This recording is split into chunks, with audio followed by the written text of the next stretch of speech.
the abortion clinic today,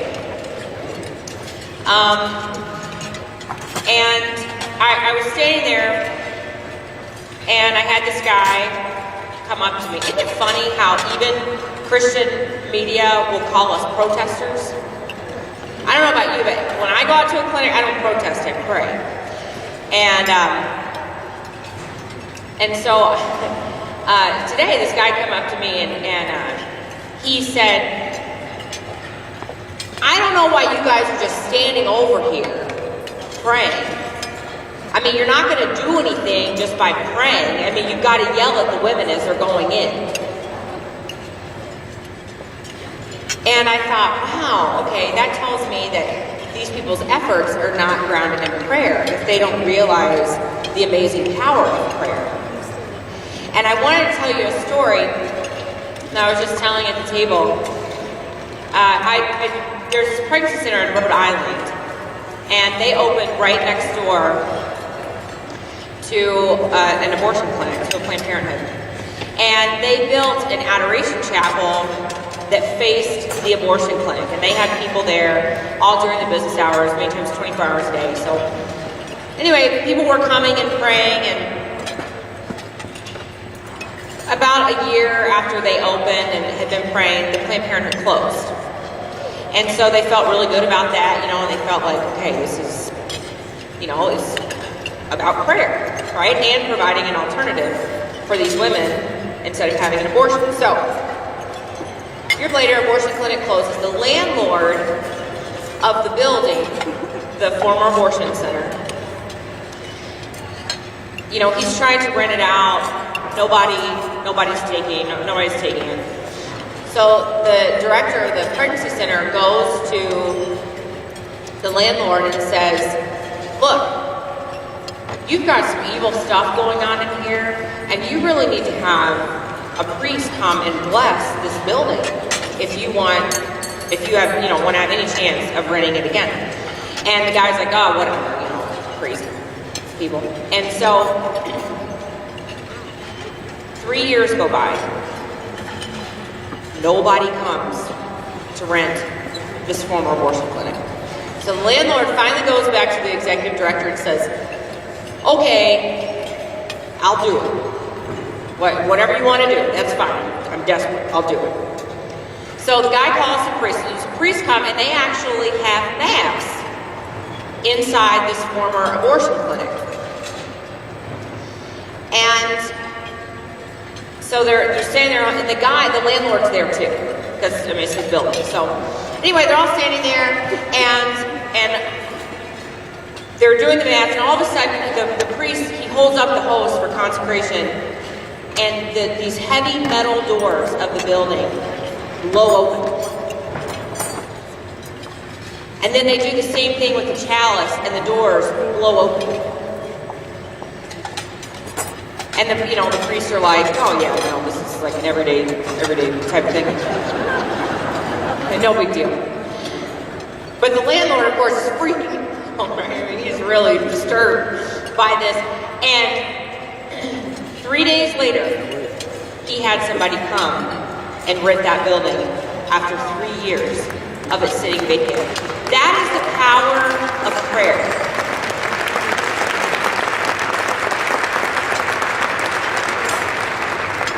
I feel like my own life is a testament to the power of prayer. In 2008, I was so good at selling abortion.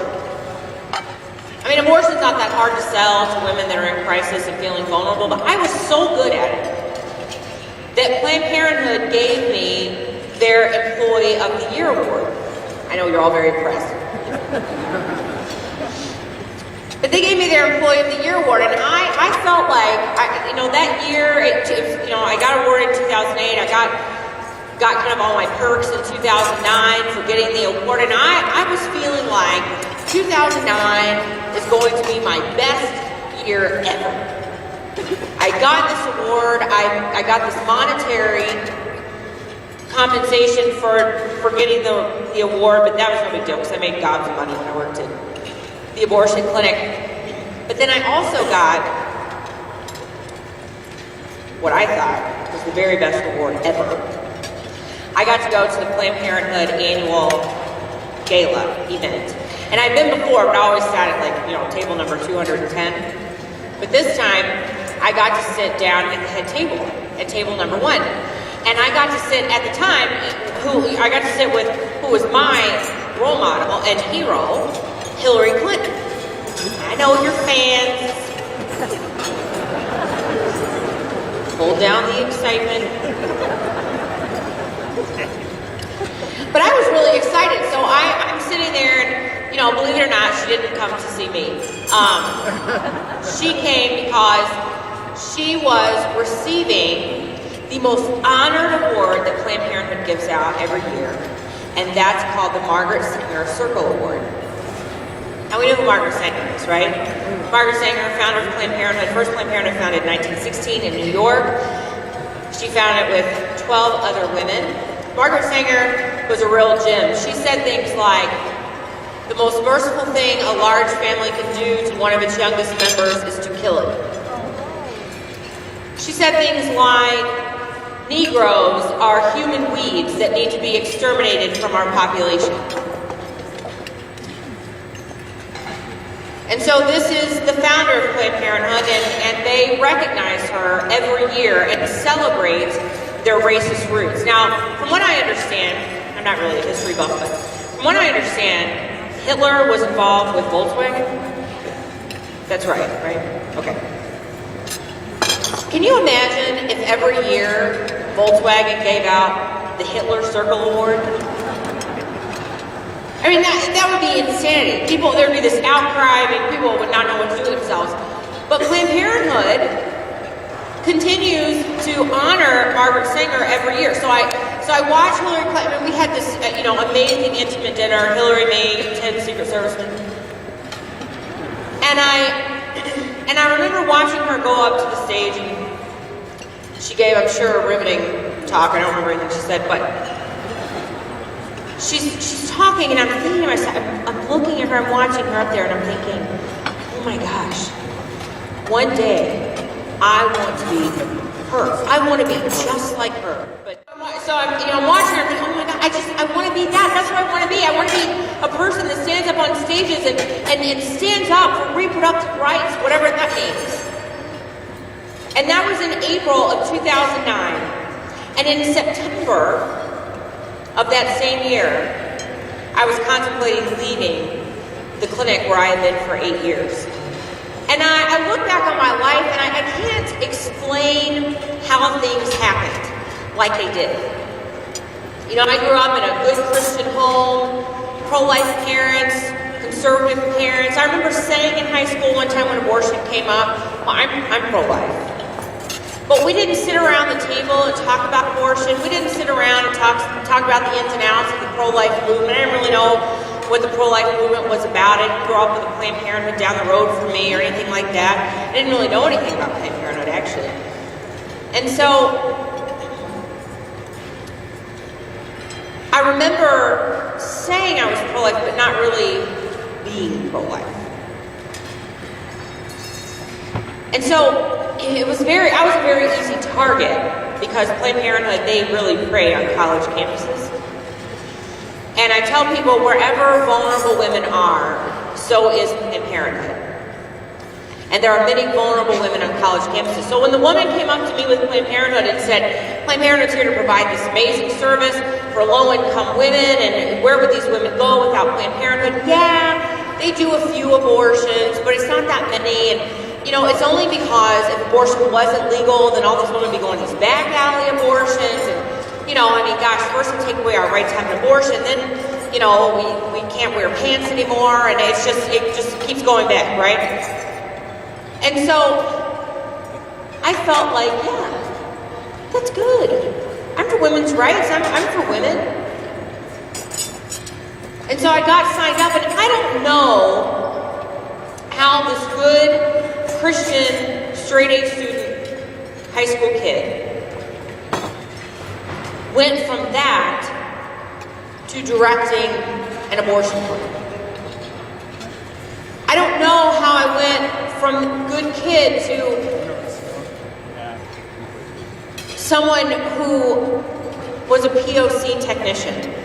You know what POC is? It stands for products of conception. What's that? It's the baby, right? But you can't say baby in an abortion clinic. That's a forbidden word. And in fact, they're not even allowing their employees to say fetus anymore because they found out that the literal meaning of fetus is little one. So now they just say POC or POC or the pregnancy. And inside of every abortion clinic across the country, there's someone tasked to be the POC technician. And that was one of my jobs. And the job the POC technician has is to take everything that's suctioned out of the womb during an abortion, or pulled out of the womb during an abortion, to put it in a glass baking dish and piece the parts of the baby back together. Now, why did we do that? Well, because if we left the head in the womb or a leg or something like that, then she could develop a very serious infection. She could die. I don't know how I did that job and actually enjoyed it. I don't know how I went from this good kid, this pro-life kid, to being a young woman who laid on the abortion table twice to take the lives of 2 of her children. I don't know how that became me, but I know that it happened just a little bit at a time. Just little by little. Because that's how sin works. And that's how Satan works. He just creeps around in your life. And all of a sudden you look in the mirror one day and you don't even recognize who you are. Because that sin, that evil, has literally taken over your life. But I know this. When God wants to do something big in your life, He doesn't have to sneak around. When He wants to change your life, it can happen like that. And that's what happened to me on September 26, 2009. I was director of the clinic. We had a visiting physician come in from out of town, from Austin. And he was telling me that at his own private practice, he used an ultrasound during the actual abortion so that he could see what he was doing, so that he could see, quote, his target. Now, we did ultrasounds at the clinic. In fact, Planned Parenthood's protocol, the National Abortion Federation protocol, requires that abortions be done before that ultrasounds be done before every single abortion. They won't tell you that. And that's why they are so against ultrasound legislation, because when we did ultrasound, see, we turned the screen away from the woman. We gave her the sedation so that she, wouldn't happen to look at the ultrasound screen, because the ultrasound exposes their lie. And that was too risky. So let's just get them flat on their back. Let's turn the monitor around from them. Let's get them sedated so they won't ask any questions, and we can get this procedure over in 5 minutes or less. And so that's what we did. But this day, this doctor wanted to show me something so that I could use it as kind of a learning tool, so that I could actually see what happens inside the womb during an actual abortion. So that was fine with me, because I wanted to be the COO of this affiliate, which, by the way, I worked for the 4th largest affiliate, Planned Parenthood affiliate in the United States. We ran the largest abortion clinic in the Western Hemisphere. It's 78,000 square feet. It's on the Gulf Freeway in Houston. It's 7 stories tall. The 3rd floor is dedicated to performing abortions up to 24 weeks. And that was my life. And I was really happy about where I was going inside of this huge corporation. So I walk in the room. My job during the abortion is to hold the ultrasound probe on the woman's abdomen so that the doctor can see the POC. And so I'm standing there and I'm holding the ultrasound probe. I hear one of the nurses say that fetal age is 13 weeks. Now, at 13 weeks, are there arms and legs? fingers and toes, heartbeat, brainwaves, internal organs, everything's there. Everything that we have, a child in the womb at 13 weeks has. Outside of the womb, the baby's about this big, and we can even tell if it's a boy or a girl. Now, I knew that because I pieced these babies back together, right? So I'm watching this and I'm thinking, well, nothing's going to shock me here. I mean, I know what's going to happen here. I know what the aftermath of abortion looks like, so no big deal.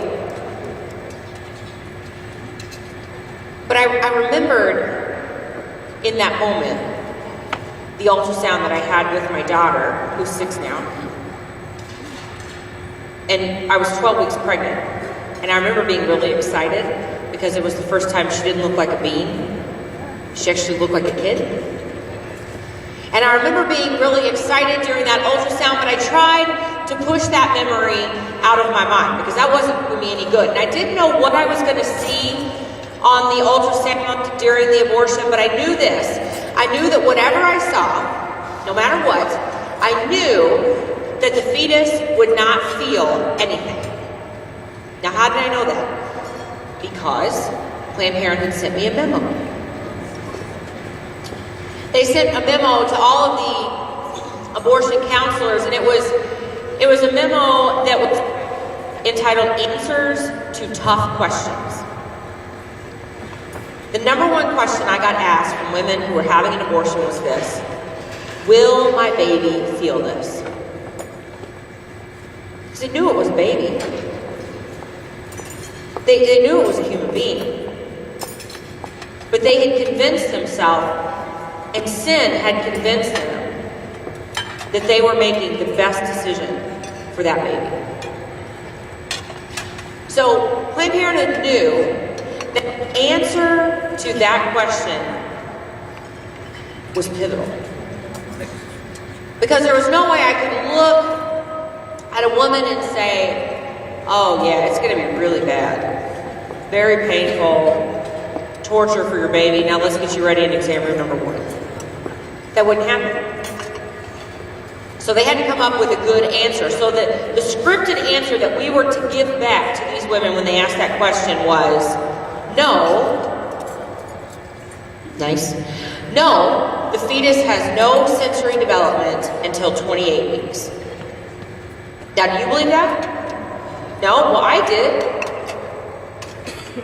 And I should have known better because I was pregnant and I have a very strong-willed child and she was in the womb. And I remember when she would kick me and I'd poke her and she'd kick me back. Because she could feel what was taking place inside of her home. I knew better. And the women that were asking me this question, when I gave them that scripted response, you know what? They knew better too. But we had to believe the lie. Because if we didn't believe the lie, then we couldn't continue to do what we were doing every day. The truth is too inconvenient. So we just believe it. And so as I'm standing there and I'm reciting this scripted answer over and over again in my head, reassuring myself, I watched as the abortion instrument, the suction tube called a cannula, suction was not turned on. I watched it go into the woman's uterus, and I watched it go right up to the side of the child. And as soon as that suction tube touched the side of the child, the baby jumped. And I watched as this little person began to flail his arms and legs as if he was trying to move away from that abortion instrument, but there was nowhere to go. And I remember hearing the mom on the table. I remember hearing her crying. But I couldn't even comfort her because I couldn't stop watching what was on the screen. I didn't want to look, but I couldn't stop.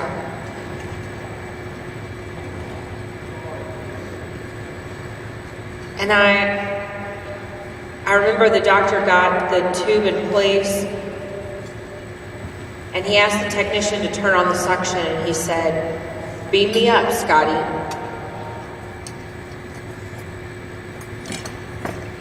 And the suction was turned on, and I think people make the assumption that what I saw next was the worst part, that seeing this child become dismembered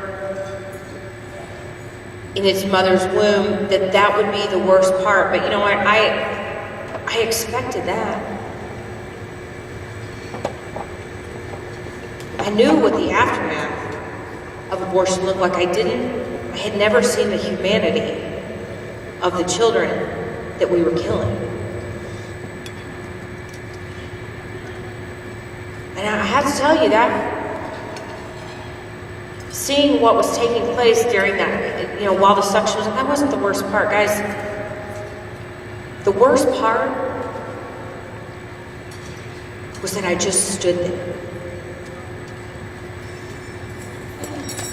I remember desperately wanting to sit this mother up and have her look at the screen and say, look what's happening to your child.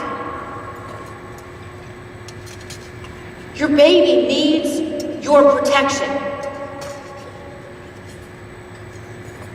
But I didn't. I just stood there. What kind of mom watches another woman's child fight and struggle for his life and does nothing? Me. I'm that kind of mom.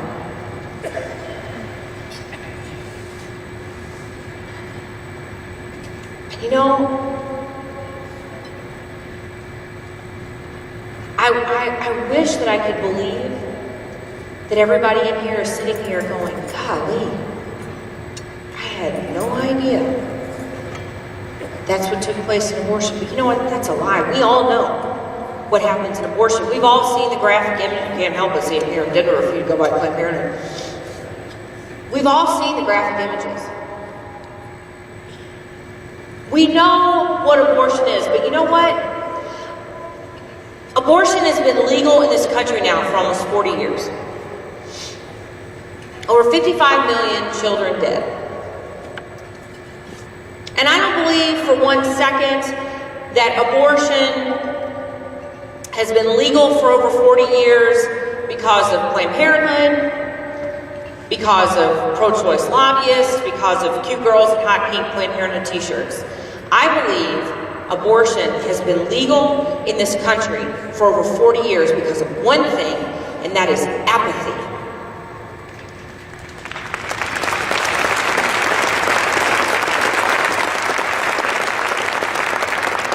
We know what's happening. We know what abortion does, but we just stand there. You know where the apathy is the worst? In our churches. That's hard to hear, I know. I run a ministry. We founded a ministry called And Then There Were None, and it's a ministry to reach out to abortion clinic workers, people like me. And since June, we've had 43 workers leave the abortion industry and convert to the pro-life movement and come back to Christ.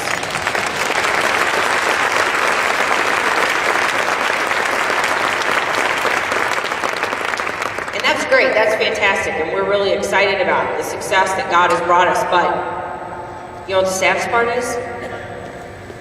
Every single one of the men and women that have left the abortion industry were professed Christians, and the majority of them were Catholic. And I don't mean Catholic, I was baptized Catholic and I've never walked into a church again. I mean going to Mass and receiving the Eucharist. That type of Catholic. If that's not a wake-up call for our church, then I don't know what is. I tell people,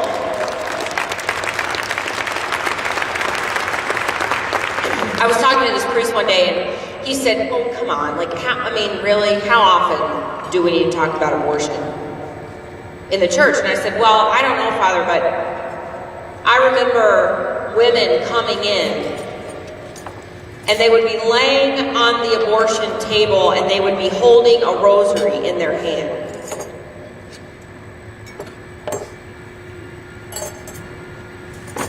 We have a problem.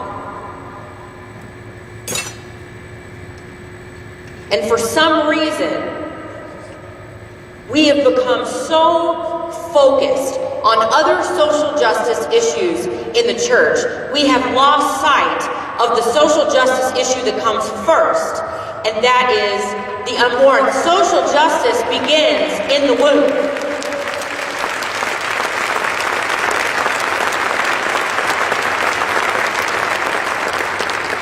We got more than 50% of Catholics voting for the most pro-abortion president in our country, justifying it. I don't know how you justify voting for a man that 4 times voted to leave infants born alive after an abortion in a trash can to suffocate. But more than 50% of Catholics did it. We have issues. And they need to be addressed, and our apathy has to end now.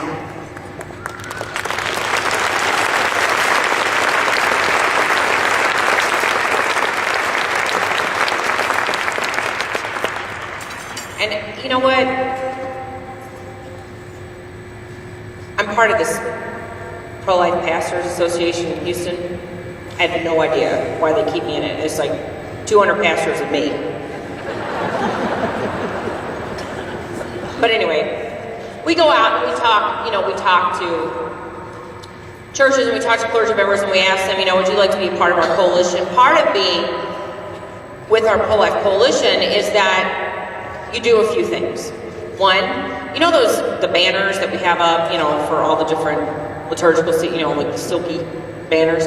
Well, you can buy those and, you can put them on a wooden stand. So we buy them. And we have embroidered on them, this is a pro-life church. And they stand right in the narthex, right where everybody can see them walking in. So that there's no doubt where this parish, where this congregation stands on the issue of life. Second thing we do is we buy them one of those round tables from Walmart, like $10. You move them around too much, legs fall off, And we have that at the back of every church. And we have pro-life literature on there. We have information about the crisis pregnancy centers. We have information about 40 Days for Life, how people can get involved, where they can go if they're in a crisis pregnancy. Because 72% of women having abortions come from the church. So we need to have this information there. And I don't know about your bulletins in your parish, but in my parish, they're about 16 pages long. And we have advertisements for everything. Like I'm the Catholic exterminator in your parish. I'm the Catholic chiropractor. I'm, all these different things, right? We advertise for everything, but we ask these pastors, clergy to include an ad for their local crisis pregnancy center, so they know these women can just take the bulletin home. They know who to call. That's easy, right? And then we ask for one more thing with our Catholic ministers. We ask them to include something about the rights of the unborn and their mothers in the prayers of the faithful. That's easy. Those are easy things. But you know what? I have so many people look at me and they go, oh, I can't do that much with pro-life stuff. That's too much. How many more babies have to die before we're willing to step out of our comfort zone and do something about it?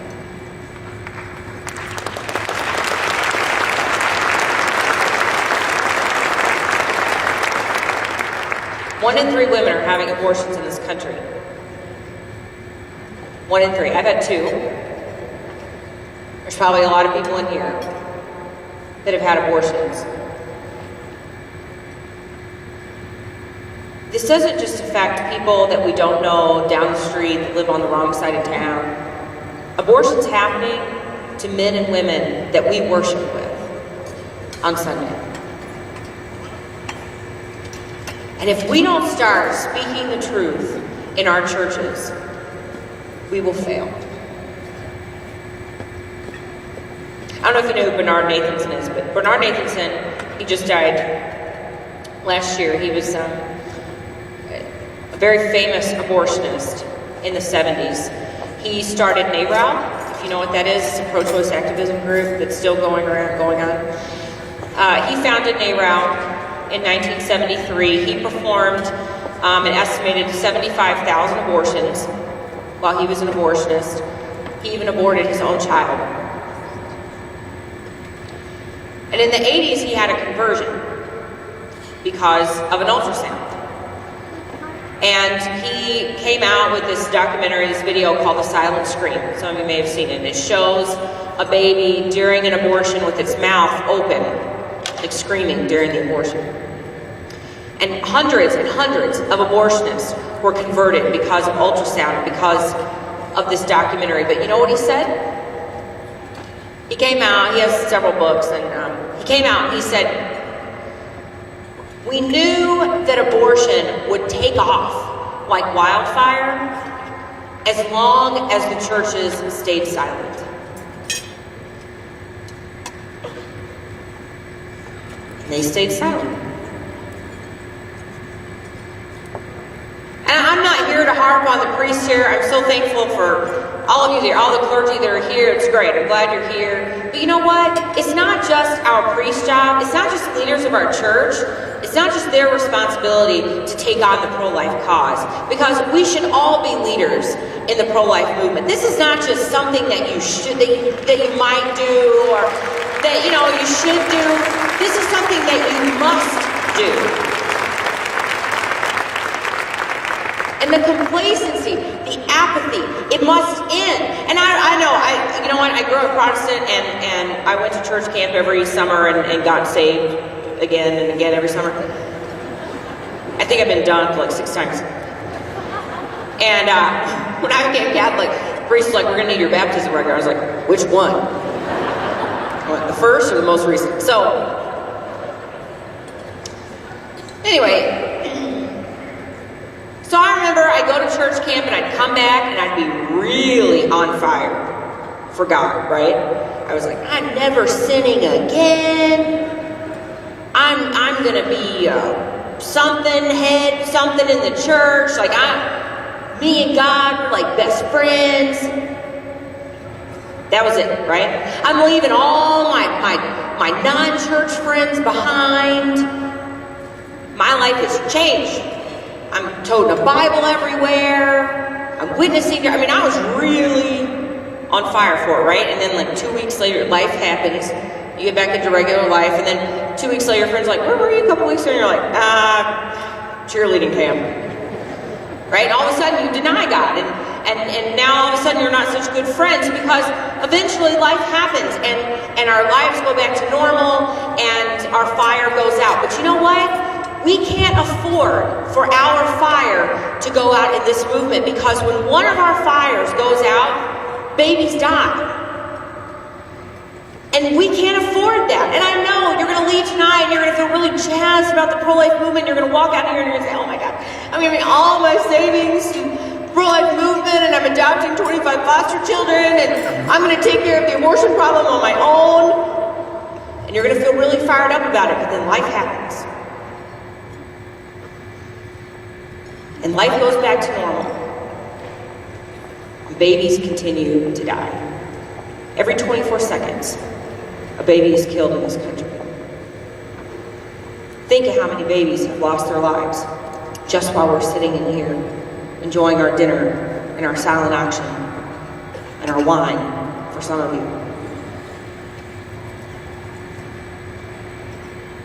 We cannot afford for our fires to go out.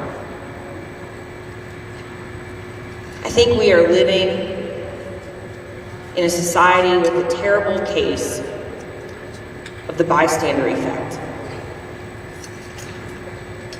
I don't know if you know the story, it's kind of been disputed, but anyway, in 1964, there was a woman named Kitty Genovese that was stabbed to death on a New York street, a busy New York street.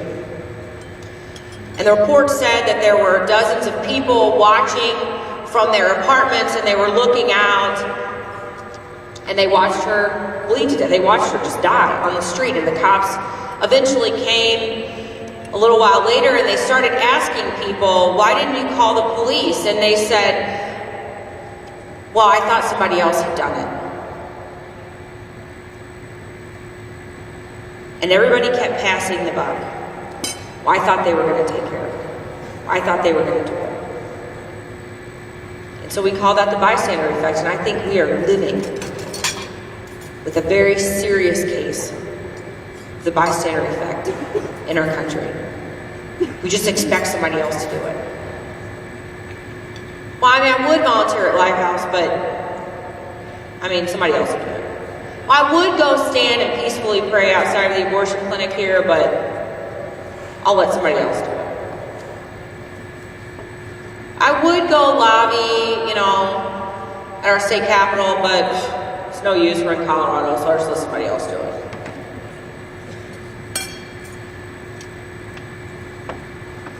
And we just stand there.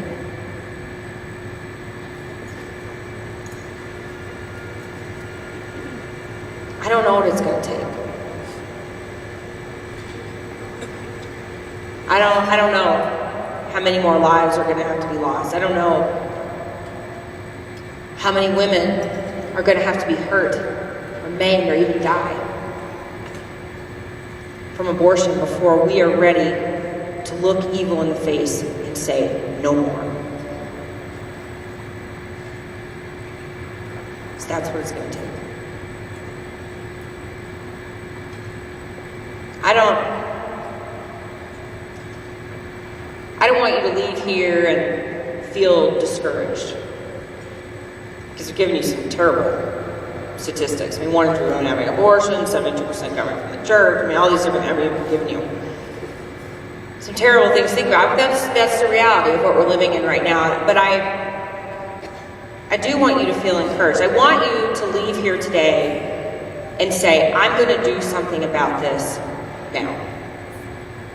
Not tomorrow, not a week from now when your schedule slows down, because that'll never happen. But I'm going to do something about it now. And when I'm home, I'm outside praying at one of our 4 abortion clinics in Austin. And I don't wake up in the morning and go, I am so jazzed to go out to the abortion clinic today. That's not how it feels. You're watching women walk in and make the biggest mistake of their life. But I'm telling you that prayer works. It worked for me. I wouldn't be up here in front of you today if it hadn't been for compassionate, peaceful, pro-life warriors that prayed for me outside of my clinic every day. And they have, God gives them a lot of saves down there at that clinic. But let's say they had never had a save before, and all they got in the 10 years of being out there was just me. I mean, I can't say this with 100% certainty because I've never asked them, but I think if you ask them, gosh, it's hot in Texas, and you stand out there for 10 years, day after day, I mean, was it worth it? All you got was this Abby Johnson. I'm 99% sure that they would say yes. Because they may have not saved my physical life, but they saved my eternal life. And that's why we're pro-life. It's not just about the babies, and it's not just about the mom. We have to love them both, because both lives are equally valuable, and both lives are equally sacred in the eyes of God.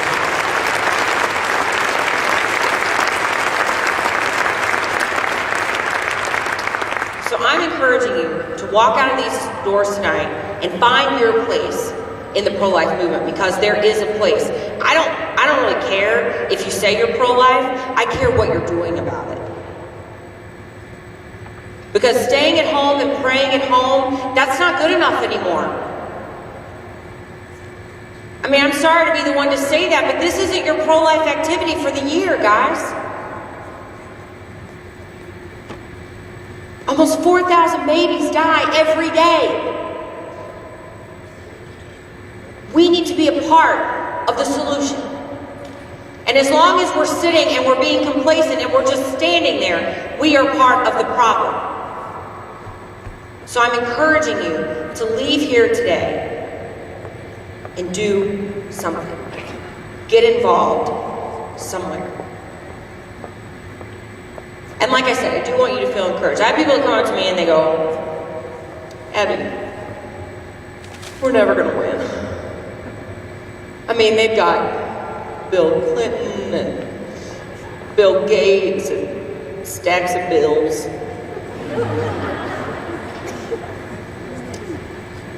But I always tell them, you know what? It doesn't matter how many bills or who they have on their side. We have the number one God on our side, and that's Jesus Christ. And that guarantees that we will win this war. Thank